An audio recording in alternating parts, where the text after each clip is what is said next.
আর ইসরাত রাসেলের মাথায় হাত বুলিয়ে বিলি কাটতে থাকে, যেটা রাসেলের খুবই ভালো লাগে। আসলে এটা খুবই আনন্দময় একটা মুহূর্ত। আর যদি হয় সেটা প্রিয়জনের সাথে, তাহলে তো আর কথাই নেই। ওই, সারা জীবন আমাকে এইভাবে ভালোবাসবে তো, নাকি অন্য কাউকে পেয়ে আমাকে ভুলে যাবে? শোনো, আমি তোমাকে ভালোবাসি, কোনো টাইম পাস করার জন্য নয়, সারা জীবনের জন্য করে নেবার জন্য। এই জন্যও তোমাকে ভালোবাসি, কথাটা আমার মুখ থেকে কখনো সরে যাবে না। পরের জন্ম এই কথাটাই বলবো তোমাকে। I love you Israt. Israt রাসেলের কথা শুনে অনেকটাই খুশি, আর রাসেলের কপালে ভালোবাসার একটা পরশ এঁকে দেয়। এইভাবে অনেকটা সময় কাটিয়ে বাসেই চলে আসে। হঠাৎ রাসেলের ভাবনার সেট করে টিকিট নেন সব দেয়। রাসেল একটা টিকিট কেটে নেয়, কেননা রাসেল আগে চট্টগ্রাম থাকতো, এখন ঢাকাতেই যাবে ভেবে সিদ্ধান্ত নেয়। দেখতে দেখতে অনেকটা সময় পার হয়ে যায়। অবশেষে রাসেল ঢাকার মাটিতে ও তরি পিচ করা রাস্তায় পা রাখে। এই প্রথম রাসেল ঢাকায় আসলো, চেনে না কোনো কিছুই, নেই কোনো পরিচিত কেউ, আবার পকেটে নেই টাকা, যা ছিল সেটা আসার সময় তো শেষ। এখন কি করবে ভেবে পায় না। পাটা বাড়িয়ে সামনের দিকে যেতে শুরু করে। পাটাও যেন আর সামনে এগোতে চায় না, কেননা পেটে দানা পানি পর্যন্ত পড়েনি। তাহলে কিভাবে পা চলবে বলেন? তারও তো শক্তি দরকার, তাই না? রাসেল হাঁটতে হাঁটতে একটা নির্জন জায়গায় এসে একটা গাছের নিচে গাটা এলিয়ে দেয়। গাছের সাথে হেলান দিয়ে কখন যে ঘুমিয়ে পড়ে সেই দিন কোনো খেয়াল নেই। বিভোর ঘুমিয়ে আছে রাসেল। যখন ঘুম ভাঙে তখন চোখ খুলে দেখতে পায় দিনের আলো নিভে গিয়ে রাতের অন্ধকার ঘনিয়ে এসেছে। সাথে আরো বেশি ক্ষুধা জমছে ওর পেটে। পেটের ওপরে হাত রেখে 2 ফোঁটা চোখের পানি ফেলে বলে, কি করে তোকে শান্ত করব বল? তোর এই মালিকটা যে বড়ই অসহায়, দয়া করে শান্ত হ, আমার যে আর সহ্য হচ্ছে না। আপনারা কি ভাবছেন রাসেল পাগল হয়ে আবোল তাবোল বকছে? আরে না, আপনারা সবসময় কি ভাবেন? আসলে রাসেল ওর পেটটাকে ওইসব বলে একটু সান্ত্বনা দিচ্ছে।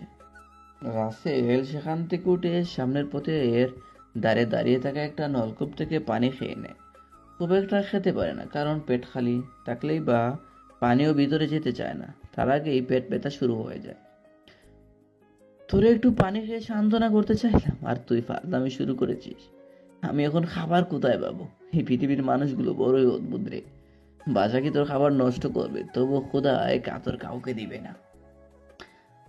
আসলে ভাই, এটাই কিন্তু বাস্তব। আমরা সবসময় যেই পরিমাণ খাবার নষ্ট করি, সেটা যদি হাজারো মানুষের পেট ভরত, এই কথাটা যদি একটা বার চিন্তা করতাম, তাহলে হাজারো পথ শিশু রাস্তায় না খেয়ে অনাহারে রাত্রি যাপন করতো না। রাসেলের পেটকে কিছুতেই মানাতে পারছে না, মুখে কথা বলার শক্তিটুকু যেন ধীরে ধীরে কমে যেতে থাকে। রাসেল ধীরে ধীরে সামনের দিকে হাঁটতে থাকে। যেতে যেতে একটা টং চায়ের দোকানে দেখতে পায়। রাসেল মানসম্মানকে বাম পকেটে রেখে, চাচা, আমাকে একটু খেতে দিবেন? তাহলে খুব বেশি খুশি হতাম। খোদায় জ্বালায় আমার এই পেটটা চিল্লাচিল্লি শুরু করেছে। দোকানদার তখন বলে ওঠে, দোকানদার, তোমার তো শরীর কোনো অংশ নষ্ট হয়নি, তাহলে কাজ করে না খেয়ে এভাবে চেয়ে খেতে লজ্জা করে না? দোকানদার কথা শুনে রাসেলের মলিন মুখটা আরো বেশি মলিন হয়ে যায়, কেননা এই প্রথম কারো কাছে কোনো খাওয়ার জিনিস চাইলো।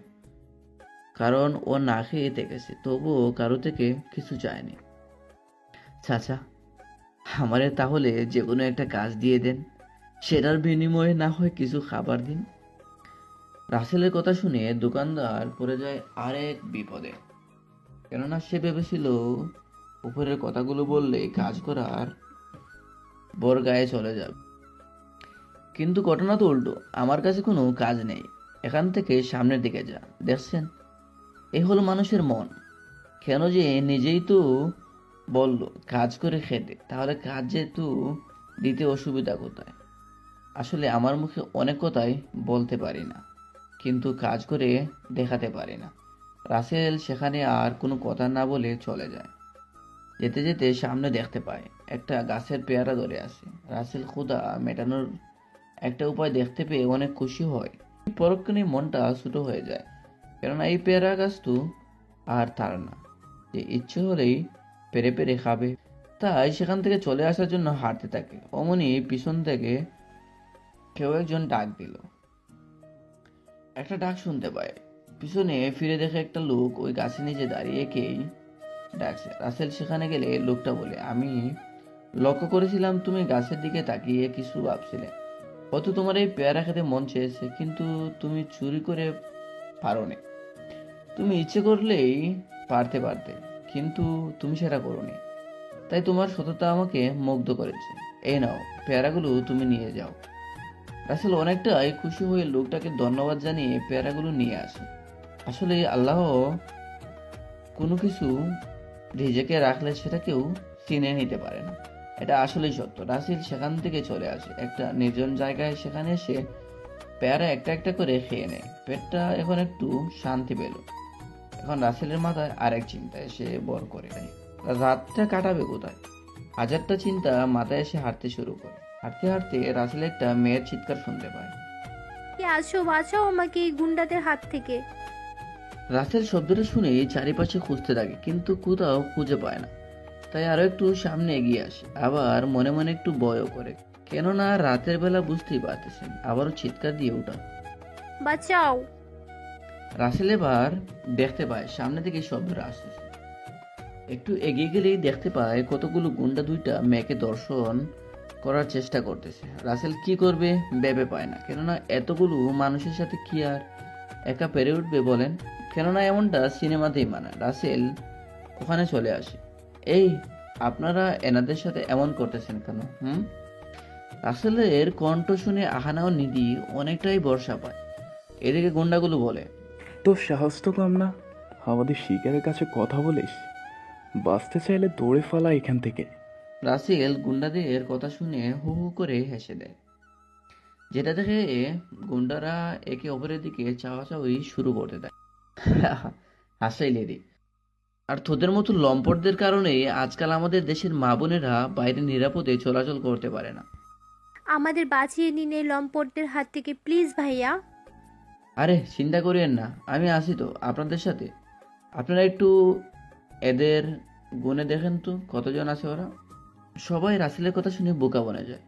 আহানা গুনে রাসেলকে বলে, ভাইয়া এরা 5 জন আছে, তবে একজনের সাইজ দেখলে কিন্তু হাতিদের মতোই মনে হয়। এ কি বলেন? 5? তাও আবার একজন হাতির মতো? তাহলে তো আমার সত্যি একটু বেশি খরচ করতে হবে। এই রে, বীরের মতো কথা তো বলতাছি। এখন এই হাতি যদি আমাকে ধরে তাহলে কি আমি বাঁচতে পারবো? রাসেলের কথা শুনে গুন্ডাদের দলে থাকা হাতিটা শরীর জাকাতে জাকাতে রাসেলের দিকে আসতে থাকে। রাসেলের তো আত্মায় পানি নেই, একদম শুকিয়ে কাঠ হয়ে গেছে। হাতি দৌড়ে আসে রাসেলকে মারতে। রাসেল একটু সরে যায়, আর হাতি পিছনে থাকা গাছটার সাথে ধাক্কা খেয়ে পড়ে যায়। রাসেল গিয়ে ওর উপরে কয়েকটা লাগিয়ে দেয়। ব্যাস গেল হাতি কেল্লাফতে। বাকিদেরও একই অবস্থাতে মারতে থাকে। পরে গুন্ডাগুলো দৌড়ে পালিয়ে যায়। এই তোরা পালাস কেন? আয়, আমার তো এখনো পুরোপুরি ব্যায়াম করে হলো না। আহাননিধি কাছে এসে বলে, ভাইয়া আপনাকে অনেক অনেক ধন্যবাদ আমাদের ওদের হাত থেকে বাঁচানোর জন্য। ধন্যবাদ দেওয়ার কি আছে, এটা আমার কর্তব্য। তুমি যদি আমার বোন হতে তাহলে কি আমি তোমাদের বিপদে রেখে যেতে পারতাম বলো? আমার তরফ থেকেও আপনাকে অনেক অনেক অনেক ধন্যবাদ। রাসেল এত সময় নিধিকে খেয়াল করেনি। নিধি কথা শুনে রাসেল ওইদিকে তাকিয়ে যেন হা করে যায়। মুখ থেকে একটা শব্দ বের হয়, পরে। রাসেলের কথা শুনে নিধি ও আহানা একে অপরের দিকে তাকিয়ে তাই করতেছে। এখানে গুন্ডা ছিল, কিন্তু পরি কোথা থেকে আসলো? আর আমরা তো কোনো পরি দেখতে পাচ্ছি না। আমার সামনে তো দাঁড়িয়ে আছেন আপনি, কি পরীর থেকে কোনো অংশে কম নাকি বলেন?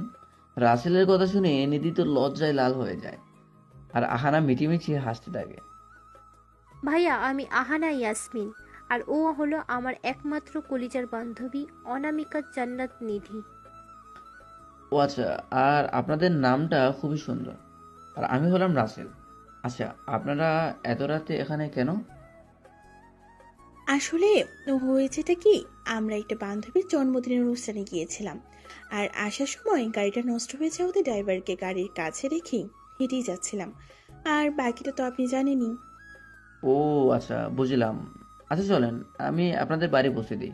ওরা তিনজনে কথা বলতে বলতে হাঁটা শুরু করে। কিছুটা সময় পরে নিধির বাসা চলে আসে। নিধিরা অনেক বড় লোক। রাসেলকে বাড়ির ভিতরে যেতে বলে, কিন্তু আহানা বাড়ি পৌঁছে দিতে হবে বলে যায় না। আবার আহানাকেও ওর বাড়ি পৌঁছে দেয়। আহানাদের বাড়িও যেন নিধিদের কোনো অংশে কম না, বরং ওদের থেকেও বেশি বড়। ভাইয়া চলো ভিতরে, বাবা মায়ের সাথে কথা বলে তারপর যাবে। না বোন, আজকে না, অন্য একদিন যাব। আমাকে এখন একটা কাজ করতে হবে। আচ্ছা তাহলে আপনার মোবাইল নাম্বারটা দিন, পরে কথা বলা যাবে। সরি, আমার কোনো মোবাইল নেই। আচ্ছা ভাই, আমি এখন যাই। হানা কিছু বলার আগে রাসেল সেখান থেকে চলে যায়। থাকবে কোথায় সেটা ভাবতেই যেন মাথা কাজ করা বন্ধ করে দেয়। রাসেল আহানাদের বাড়ির দারোয়ানের কাছে গিয়ে বলে, সে আজ এর রাতটা এখানে একটু থাকতে পারবে নাকি। দারোয়ান একটু ভালো ছিল, তাই রাসেলকে তার রুমে থাকতে দেয়। রাসেল দারোয়ানকে ধন্যবাদ দিয়ে রুমে এসে শুয়ে ইসরাতের কথা চিন্তা করে। ইসরাত, তুমি আমার সাথে যেই নাটক করছো তার জন্য তোমাকেই কাঁদতে হবে। তুমি দেখে নিও, তোমাকে নিজে থেকেও ভালোবেসেছিলাম বেশি। কি দোষ ছিল আমার? আমি এতিম আর গরিব, এটা কি আমার দোষ? আল্লাহ তো এমনটা আমার ভাগ্যে লিখেছে। এসব ভাবতে ভাবতে ঘুমিয়ে পড়ে। সকালে রাসেলের একটু দেরিতেই ঘুম ভাঙে। দারোয়ানও ডেকেনি ওকে। রাসেল উঠে রুম থেকে বেরিয়ে সামনে যেতে নিলে আহানা আর বাবা মিস্টার রফিকুল চৌধুরী বলে ওঠে, এ ছেলে, তুমি এখানে কেন? তোমাকে তো এর আগে কখনো দেখিনি। আসসালামু আলাইকুম। আসলে আমি দারোয়ান কাকার থেকে সাহায্য নিয়ে রাতে এখানে থেকেছিলাম। আমার কোনো যাওয়ার জায়গা নেই তো, আসলে তাই। ও আচ্ছা, ভালো করেছো। তা বাবা, তোমার নামটা কি শুনি? রাসেল বলতে যাবে অমনি ভিতর থেকে আহানা এসে পিছন থেকে বলে ওঠে, বাবা, ওর নাম রাসেল, তোমাকে রাতে যার কথা বলেছিলাম এই সেই ছেলে। কি বলিস? আর আসেল, তোমাকে অনেক অনেক ধন্যবাদ আমার মেয়েকে গুন্ডাদের হাত থেকে রক্ষা করার জন্য। ধন্যবাদের কি আছে? ওনার জায়গা যদি অন্য কেউ থাকতো তাহলে আমি ঠিক এমনটাই করতাম। তাই দয়া করে ধন্যবাদ শব্দটা বলে আমাকে ছোট করে দিবেন না। রাসেলের কথা শুনে রফিকুল চৌধুরী অনেকটাই খুশি হয়। তা বাবা, তুমি রাতে এখানে থাকছো কেন? সেটাই তো এখনো শোনা হলো না। আসলে কি করে যে বলি সেটাই ভেবে পাচ্ছি না। ভাইয়া বলো তো এত মানে মানে না করে। হ্যাঁ বাবা, বলে ফেলো। আর যদি তেমন কোনো কথা হয় তাহলে আর বলার দরকার নেই। আরে তেমন কিছু না, আসলে আমি গতকালকে এই শহরে এসেছি। আমার যাওয়ার কোনো জায়গা নেই, তাই এখানে দারোয়ান কাকাকে বলে এখানে রাতটা থাকার জন্য আশ্রয় নিয়েছিলাম। রাসেলের কথা শুনে সবাই অনেকটাই অবাক হয়ে যায়। রফিকুল চৌধুরী অনেকটাই রাগে রাসেলকে টাস করে রাসেলের গালে কষে একটা থাপ্পড় দেয়। রাসেল গালে হাত দিয়ে দাঁড়িয়ে থাকে, আর আহানা তো অবাক হয়ে ওর বাবার মুখের দিকে তাকিয়ে আছে। বাবা, তুমি ওনাকে এইভাবে মারলে কেন? তুমি কি এইভাবে ভাইয়ার উপকারের প্রতিদান দিলে? মারবো না তো কি করব বল? তুই যখন ওকে বাড়ির ভিতরে আসতেই বলছিস, তখন তো তোকে বলতেই পারতো ওর কোনো থাকার জায়গা নেই। আমার বাড়িটা কি ছোট যে ওর থাকার জায়গা হবে না? রাসেল এখনকার কথা শুনে বুঝতে পারে রফিকুল চৌধুরী একটা ভালো মনের মানুষ, তাই কিছু মনে করেননি। আপনাদের চিনি না জানি না, সেখানে কিভাবে বলতে পারি যে আমার থাকার কোনো জায়গা নেই? আমার মেয়ের ইজ্জত বাঁচানোর সময় তো মনে করনি। আহো না তোমার অপরিচিত। তখন তো বোন ভেবে ভাইয়ের মতোই বোনকে রক্ষা করেছো। তুমি তো ইচ্ছে করলেই সেই গুন্ডাদের সাথে মেলে আমার মেয়ের ক্ষতি করতে পারতে, কিন্তু সেটা করনি, কারণ তোমার মাঝে আদর্শ পিতামাতার রক্ত আছে। সেটা ঠিক বলছেন। আচ্ছা, অনেক তো কথা হলো, এখন তাহলে আমি যাই। কোথায় যাবে তুমি? রাস্তায় ঘুরে পথের ধারে না খেয়ে পড়ে থাকবে? সেটা ছাড়া তো আর কিছুই করার নেই। এতিমদের জন্য এই রাস্তাটা আল্লাহ খোলা রেখেছে। তোমার কোথাও যেতে হবে না। আজ থেকে তুমি আমার বাসায় থাকবে। মন চাইলে একটু কাজ করিও, না হলে করবে না। তোমার উপরে আমার বিশ্বাস হয়ে গেছে। বাড়িতে আমরা থাকি না, কেননা অহনা কলেজে, আমি এয়ারপোর্টে, আর তোমার আন্টি জজ কোর্টে চলে যায়। সারাদিন বাড়িটা খালিই পড়ে থাকে। বাবা তুমি ভালোই একটা সিদ্ধান্ত নিয়েছো, আর আমিও ভাইয়ের অভাবটা কিছুটা হলেও কাটাতে পারবো। কি হবে তো, আমার ভাই নাকি? হুম, ওকে তুই ভাইয়া বলেই রাখিস। আর আসেল, তুমি নিজেকে এতিম বললে যে? আমি একটা এতিমখানায় বড় হয়েছি। বুঝ হওয়ার পর কোনোদিন বাবা মায়ের মুখ দেখার সৌভাগ্য আল্লাহ আমাকে দেয়নি। ও আচ্ছা, কোনো ব্যাপার না। আজ থেকে তুমি আমার বাড়িতেই থাকবে। আর পড়তে পারো নাকি? পড়ো নাই? আমি একটা গ্যারেজে কাজ করি, পেটের ভাত জোগাড় করতাম, পাশাপাশি লেখাপড়া করার চেষ্টা করতাম। তুমি গাড়ি ঠিক করতে পারো? তাহলে তো ভালোই হলো। তা কি লেখাপড়া করেছো? এসএসসি পাস কি করেছো, নাকি 8 ক্লাস পর্যন্ত শেষ? পাশ করেছি। বাবা তুমি কি ভাইয়ের চাকরির ইন্টারভিউ নিচ্ছ? দেখছো এই ভাইয়ের মুখটা শুকিয়ে গেছে ক্ষুধায়। বুঝেছি। তা বাবা, তুমি এসএসসি কোন ডিপার্টমেন্টে আর কোন গ্রেডে পাস করেছো? আমি তেমন ভালো করতে পারিনি। এসএসসিতে সায়েন্স গোল্ডেন এ প্লাস, এইচএসসিতে সায়েন্স গোল্ডেন এ প্লাস, আর আমার বর্তমানে অনার্স সেকেন্ড ইয়ারের ছাত্র। রাসেলের কথা শুনি রফিকুল চৌধুরী যেন আসমান থেকে মাটিতে পড়ে এমন একটা, আর আহানা তো অবাক হয়ে আসে এখন। কি, তুমি এত ভালো ছাত্র ছিলে? শুনে খুব খুশি হলাম। আচ্ছা, তুমি বিমান বাহিনীতে চাকরি করবে? আল্লাহ যদি বিমান বাহিনীর চাকরি কপালে রাখতো তাহলে ভালোই হতো। তাহলে ধরো তোমার চাকরি হয়ে গেছে। রাসেল তো রফিকুল চৌধুরীর কথা শুনে হো হো করে হাসে। ভাইয়া তুমি এইভাবে হাসছো কেন? হাসবো না তো কি করব? আমি এখনো আবেদন করলাম না, আর আমার চাকরি নাকি হয়ে যাবে। ও এই ব্যাপার, আমি আরো ভাবলাম জানি কি নাকি। শোনো, বাবা পারে তোমায় চাকরি দিতে, কেননা বাবা হলেন বিমান বাহিনীর মার্শাল সিনিয়র ওয়ারেন্টার অফিসার। রাসেল তো অবাক হয়ে যায়, এত বড় একজন অফিসারের সামনে হাসলো। সরি, আসলে আমি বুঝতে পারিনি। আরে সরি বলার কি আছে? আমিও তো তোমাকে দেখে বুঝতে পারিনি তুমি এতটা পড়াশোনা করেছো। অহো না, ওকে ভিতরে নিয়ে খাবার খেতে দে, না হলে এই পড়ে গেল বলে।